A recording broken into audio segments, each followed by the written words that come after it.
విశాఖపట్నం పౌర గ్రంథాలయంలో తీర ప్రాంత వాడ బలిజ సంక్షేమ సంఘం ఆధ్వర్యంలో విలేకరుల సమావేశం నిర్వహించారు. ఈ సందర్భంగా వాడ బలిజ మత్స్యకారుల సమస్యలు, హక్కులు, అభివృద్ధి సంక్షేమంపై సంఘం నాయకులు మాట్లాడారు. వాడబలిజ మత్స్యకార సంఘం అధ్యక్షులు అజ్జాల రమణ మాట్లాడుతూ వాడబలిజ మత్స్యకారుల కోసం ప్రత్యేక బీసీ కార్పొరేషన్ ఏర్పాటు చేయాలని ప్రభుత్వాన్ని కోరారు. విశాఖపట్నంలో వాడబలిజ సామాజిక భవన నిర్మాణం కోసం 500 గజాల స్థలం కేటాయించాలని డిమాండ్ చేశారు. సముద్రంలో చేపల వేటకు వెళ్లే మత్స్యకారుల భద్రత కోసం ప్రత్యేక సేఫ్టీ, రక్షణ సదుపాయాలు కల్పించాలని కోరారు. కారి గోవిందరాజు మాట్లాడుతూ తమ వర్గానికి తగిన రాజకీయ ప్రాతినిధ్యం కల్పించాలని, ఎమ్మెల్సీ, కార్పొరేషన్ తదితర ప్రభుత్వ పదవుల్లో అవకాశాలు కల్పించాలని విజ్ఞప్తి చేశారు. చింతకాయల ముత్యాలరావు మాట్లాడుతూ శ్రీకాకుళం నుంచి నెల్లూరు వరకు తీర ప్రాంతాల్లో వాడబలిజ మత్స్యకారులు పెద్ద సంఖ్యలో ఉన్నారని తెలిపారు. ఇంత పెద్ద సంఖ్యలో ఉన్నప్పటికీ ప్రభుత్వ నామినేటెడ్ పదవుల్లో తగిన ప్రాతినిధ్యం లభించడం లేదని ఆవేదన వ్యక్తం చేశారు. ఈ కార్యక్రమంలో కుక్కల చిన్నప్పయ్య, మైలపల్లి లక్ష్మణరావు, తిరుపతి నరసింహరావు, ముచ్చలి శంకరయ్య, గుంటూరు మధు, చింతపల్లి సూర్యనారాయణ, వంక కొండబాబు, విద్యాసాగర్ తదితరులు పాల్గొన్నారు. నేను ఆల్మోస్ట్ క్లాస్మేట్స్ అనుకుంటాను. మనం యాక్చువల్గా చదువుల్లో సరైన తిరిగితేట అతనికి రాలేదు, కానీ అంటే చాలా తెలివైన వాళ్ళు మన కమ్యూనిటీలో ఉంటారు. ఎందుకంటే అసలు ఫిష్ దయచేసి కొద్దిగా ప్రశాంతంగా వింటే బాగుంటుంది. అందరూ ప్రశాంతంగా. గోవిందరాజు, ఇవాళ నేను మా తీర ప్రాంత వాడబలిజ మత్స్యకార కార్యదర్శి, ప్రధాన కార్యదర్శిగా ఎన్నుకున్నారు. ఇవాళ నన్ను ప్రధాన కార్యదర్శిగా ఎన్నుకోవడం జరిగింది. మా యొక్క ప్రత్యేక డిమాండ్స్ ఏంటంటే, మాకు భారతదేశంలో స్వాతంత్రం 40 ఏళ్ళు వచ్చింది, 1947 వచ్చింది. ఈ ఆంధ్రప్రదేశ్లో మా తాలూకా తీర ప్రాంతం పలాస నుంచి ఇంచుమించుగా ఈ 14-15 జిల్లాల వరకు కూడా సుదీర్ఘ ప్రాంతం అంతా కూడా మా వాడబలిజ కులం ఉంది. సో మేమేమడుగుతున్నామంటే, మా కులాన్ని గుర్తించి మాకు బీసీ కార్పొరేషన్ ఏర్పాటు చేయాలని చెప్పి ముఖ్యంగా కోరుకుంటున్నాం. అలాగే మా తాలూకా పెద్దలందరూ కూడా గతంలో ఏ ప్రభుత్వాలు ఉన్నా ప్రతి ప్రభుత్వానికి కూడా ఇదే విషయాన్ని ప్రస్తావన చేయడం జరిగింది. అలాగే ముఖ్యంగా మాకు గాజువాకలో ఉన్నటువంటి పల్లా శ్రీనివాసరావు గారు ఇవాళ తెలుగుదేశం పార్టీ ప్రెసిడెంట్ అయి ఉన్నారు. ఆయన ముఖ్యంగా మా తాలూకా వాడబలిజ కులాన్ని గుర్తించారు. ఆయన గతంలో మాకు తెలుగుదేశం పార్టీ నుంచి 2 కార్పొరేషన్ తాలూకా సీట్లు ఇవ్వడం జరిగింది. మైపీలి గాంధీ గారికి ఇచ్చారు, అలాగే గంటాబ్బాయి గారికి ఇచ్చారు. అలాగే ఈ ఏడాది కూడా విశాఖపట్నం కార్పొరేషన్కి నన్ను వెస్ట్ జోన్కి, నార్త్ జోన్కి, జిఎంసీ కార్పొరేషన్కి, జిఎంసీ స్టాండింగ్ కౌన్సిల్ కూడా నాకు ఇవ్వడం జరిగింది. ఇలాగే తెలుగుదేశం పార్టీ మా యొక్క వాడబలిజ కులాన్ని గుర్తించి మాకు బీసీ కార్పొరేషన్ని ఏర్పాటు చేస్తారని చెప్పేసి ముఖ్యంగా ఆశిస్తున్నాం. అలాగే జనసేన పార్టీ పవన్ కళ్యాణ్ గారికి కానీ, బీజేపీ నాయకులకు కానీ, మా లోకేష్ నాని గారికి కానీ, చంద్రబాబు నాయుడు గారికి కానీ మా యొక్క వాడబలిజ కులాన్ని గుర్తించి మాకు బీసీ కార్పొరేషన్ ఏర్పాటు చేస్తే మా తాలూకా కులంలో ఉన్నటువంటి కింద ఉన్నటువంటి అందరూ కూడా ముందుకు వచ్చే అవకాశం ఉంటుందని చెప్పేసి మీ మీడియా ద్వారా నేను కోరుకుంటున్నాను.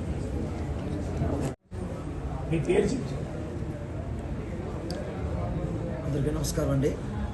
నా పేరు చింతకాయల ముత్యాలు. నేను వాడబలిజ కులస్తుడిని. ఆంధ్రప్రదేశ్ రాష్ట్ర మత్స్యకార కులాల సంక్షేమ సంఘాల సమాఖ్య రాష్ట్ర ప్రధాన కార్యదర్శిగా పనిచేస్తున్నాను. ఈరోజు విశాఖపట్నంలో తీర ప్రాంత వాడబలిజ సంక్షేమ సంఘం ఆధ్వర్యంలో ఈ రాష్ట్రంలో గల అన్ని జిల్లాల నుండి వాడబలిజ కుల నాయకులందరూ హాజరైనారు. ఈ యొక్క సంఘం సమావేశం ముఖ్య ఉద్దేశం ఏంటంటే, ఈ రాష్ట్రంలో శ్రీకాకుళం నుండి నెల్లూరు వరకు ఈ ఆంధ్రప్రదేశ్ తీర ప్రాంతంలో సముద్రంలో చేపలు వేటాడే మత్స్యకారుల్లో 95% వాడబలిజ కులస్తులు. ఈ రాష్ట్ర జనాభాలో సుమారు 20 లక్షల మంది వాడబలిజ కులస్తులు. ముఖ్యంగా శ్రీకాకుళం పార్లమెంట్లో 150,000 మంది ఓటర్లుగాను, విశాఖపట్నం పార్లమెంట్లో 150,000 ఓటర్లుగాను, అనకాపల్లి పార్లమెంట్లో 1,00,000 ఓటర్లుగాను, కాకినాడ పార్లమెంట్లో 1,00,000 పైబడి ఓటర్లు ఉన్నటువంటి వాడబలిజ కులస్తులు స్వతంత్రం 80 సంవత్సరాలు గడిచినప్పుడు కూడా వాడబలిసిన ఓట్లతో ఎమ్మెల్యేలుగా ఎంపీలుగా గెలిచిన నాయకులు సైతం ఆయా ప్రభుత్వాలు ఏర్పాటు అయిన తర్వాత ఆ ప్రభుత్వ నామినేట్ పోస్ట్ అయినటువంటి ఎమ్మెల్సీలు కానీ కార్పొరేషన్ చైర్మన్లు కానీ కార్పొరేషన్ డైరెక్టర్లు కానీ ఇతరతర ప్రభుత్వ నామినేట్ పదవుల్లో మా వార్డు ప్రజలకి ఈ 80 సంవత్సరాలకు స్వతంత్ర భారతదేశంలో ఆంధ్రప్రదేశ్ రాష్ట్రంలో తీరని అన్యాయం చేస్తున్నాయి పాలకపక్ష ప్రభుత్వాలు. ఈ పాలకపక్ష ప్రభుత్వాలు చేస్తున్నటువంటి ఈ దుర్మార్గాల్ని ఎదుర్కొనే క్రమంలో భాగంగా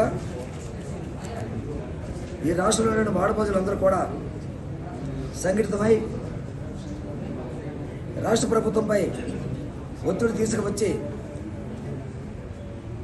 మా వాడపలసలు ఐకమత్యంగా ఉద్యమించాలని చెప్పేసి.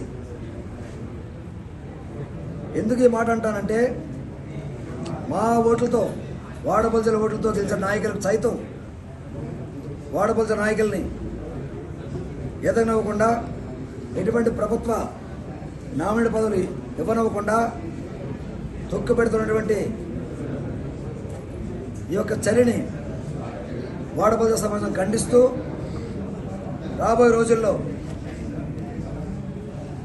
లక్షలాది మంది వాడపలసలు ఏకమై మాకు రావాల్సినటువంటి జనాభా ప్రాతిపదిక మాకు రావాల్సినటువంటి రాజకీయ పదవులను పొందడం కొరకు మేమందరం కూడా ఈరోజు ఈ సమావేశం ద్వారా కొన్ని తీర్మానాలు చేసుకొని ముఖ్యంగా కూటమి ప్రభుత్వం అధికారులకు వచ్చిన తర్వాత 2 సంవత్సరాలు అయింది, కానీ ఈ రాష్ట్రంలో అన్ని కులాలకు అవకాశం ఇచ్చేటువంటి కూటమి ప్రభుత్వం వాడపలసలకు అవకాశం ఇవ్వలేదు.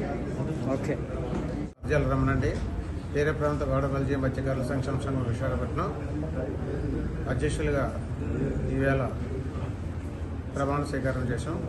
ఈ సంఘం 2007లో స్థాపించాం. గౌరవనీయ కుక్కల చిన్నప్పారావు గారు అలాగే పెద్దలందరూ కూడాను ఆ రోజుల్లో చేసి మత్స్యకారులు ముసుగులో వాడబల్జీలు నష్టపోతున్నారనే ఒక స్లోగన్తో ఆ రోజు నుండి ఈ రోజు వరకు కూడాను పోరాటం చేస్తున్నాము. ఎందుకంటే గిరులు అంటే కొండలు, అంటే కొండ ప్రాంతం వాళ్ళు ఉన్న వాళ్ళందరూ కూడాను గిరిజనులని, అడవి ప్రాంతం ఉన్న వాళ్ళందరూ కూడాను హరిజనులని, మరి సముద్ర తీర ప్రాంతం జల సమీపంలో ఉన్న అందరూ కూడాను జలజనులకి ఎటువంటి చట్టాలు లేవు కాబట్టి వాళ్ళకుండే చట్టాలు కూడాను మాకు కూడా వర్తించేటట్లు రూపకల్పన చేయాలని చెప్పి గత ఎన్నాళ్ళ నుండి పెద్దలు ప్రయత్నం చేస్తూ వాళ్ళతో మేము కూడాను ప్రయత్నం చేస్తూ ముందుకు సాగుతున్నాం.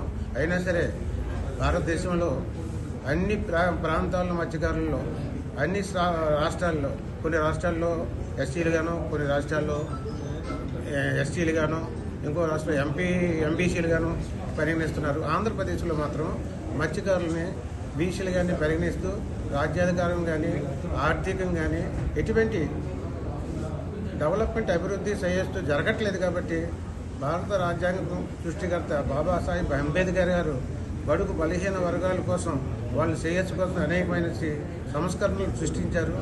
అయినా సరే ఆంధ్రప్రదేశ్లో మత్స్యకారులలో ఈ 14 కులాల్లో వాడపల్లి మత్స్యకారులకి ఆంధ్రప్రదేశ్లో అనేకమైనటువంటి విధాలుగా మేము నష్టపోతున్నామని చెప్పి ఈరోజు మేము మీ పత్రిక ముఖంగా మేము తెలియజేస్తున్నాము.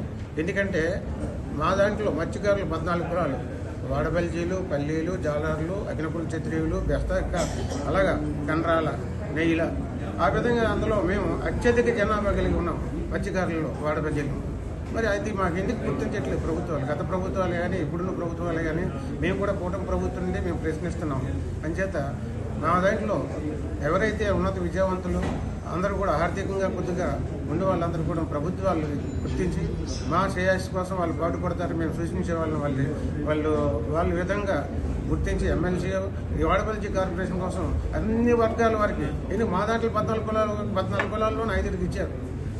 అగ్నికుల క్షత్రియ కార్పొరేషన్ ఉంది, వెస్తా కార్పొరేషన్ ఉంది, ఒడ్డేరి కార్పొరేషన్. మాకు ఎందుకు ఇవ్వాలి? మాకు జనాభా ఎక్కువ. శ్రీకాకుళం మొదలు పెట్టుకొని కాకినాడ ఈ తీర ప్రాంతం అంతా వాడపల్లి కులమే, మత్స్యకారులను వాడపల్లి ఎక్కువ. కానీ మాకు మా దాంట్లో గుర్తించక వాడపల్లి కార్పొరేషన్ ఇవ్వక మాకు కావాల్సి చంద్రబాబు నాయుడు గారు వచ్చి శ్రీకాకుళంలో ఎమ్మెల్సీ చేస్తామని ప్రకటించారు. అది కూడా మాకు ఇంతవరకు ఎటువంటి మా దాంట్లో కులాల్లో కానీ మా దాంట్లో కానీ కొద్దిగా మరి వాళ్ళకి వ్యతిరేకించి మాట్లాడలేకపోయి వాళ్ళు మాకు గుర్తించట్లేదా, లేకపోతే ఏంటో అర్థం అవ్వట్లేదు. దయచేసి ఇప్పుడు కూడాను చంద్రబాబు నాయుడు గారు గుర్తించి మాకు వాడబల్జీ కార్పొరేషన్ మాకు చేస్తారని ఈ సభాముఖంగా మేము తెలియజేసుకుంటున్నాము. రెండోది ఏంటంటే మాకు ఈ విశాఖ నగరంలోనూ అన్ని సామాజిక వర్గాల వారికి కూడాను ఒక సామాజిక భవనాల కోసం ప్రభుత్వం స్థలాలు మంజూరు చేసి, అది ఎలమాస లేకపోతే యాదవుల, గవర్ల, కాపుల, ఇన్ని కళాకుల వాళ్ళందరూ మా సోదరులే. కానీ మాకు వాడబల్జీ సామాజిక భవనం కోసం ఎన్నోసార్లు నేను వెళ్ళినా సరే అది గుర్తించి నాకు కలెక్టర్ కింద నాకు లెటర్ వచ్చింది, కానీ నాకు ఎంతవరకు మంజూరు చేయలేదు. వాడబల్జీ సామాజిక భవనం కోసం 500 గజాలు ఎన్నోసార్లు స్పందన కార్యక్రమం వెళ్ళి ఇచ్చి దరఖాస్తు ఇచ్చినా సరే. అంచేత దయచేసి ఎక్కడైనా మమ్మల్ని గుర్తించి ప్రభుత్వం ఇంత మహానగరంలో అంటే ఆంధ్రప్రదేశ్లో గుండెకాయ లాంటి విశాఖపట్నంలో మహానగరంలో మా వాడబల్జీ వాళ్ళకి సామాజిక భవనం కోసం ప్రభుత్వం ఎక్కడైనా నాయకులేని అందరూ కూడా మీ పత్రికాముఖంగా తెలియజేసి మాకు ఇచ్చేటట్లు చూస్తారని, అలాగే మా బడుగు బలహీన మత్స్యకారులకి సముద్రంలో ఏటకి వెళ్ళేటప్పుడు వాళ్ళకి ఎటువంటి సేఫ్టీ కానీ సెక్యూరిటీ కానీ లేదు కాబట్టి ఆ విధంగా ప్రొవైడ్ చేస్తారని చెప్పేసి ఈ సభాముఖం తెలియజేస్తూ పెద్దలు ఈశాపాల గారు మాట్లాడతారు. మొన్న ఈ మధ్యలో 7 గల్లంతా అయిపోయిన దాంట్లో ఒక అతనే బతికి అదంతా అందరికీ తెలిసిన విషయం. అంచేత ఈవేళ జరిగినటువంటి మా వాడబల్జీ అభివృద్ధి చేస్తూ సంక్షేమం కోసం ప్రభుత్వాలు మాకు ఆంధ్రప్రదేశ్ ప్రభుత్వం నుండి మాకు అనేకమైనటువంటి వచ్చిన రాయితీలు కానీ రిజర్వేషన్లు కానీ కల్పిస్తే మా బడుగు బలహీన వర్గాలైనటువంటి వాడబల్జీ కులం బాగుపడుతుందని మేము మనస్ఫూర్తిగా లోకేష్ బాబు గారికి, పవన్ కళ్యాణ్ గారికి, చంద్రబాబు నాయుడు గారికి కోరుకుంటున్నాం.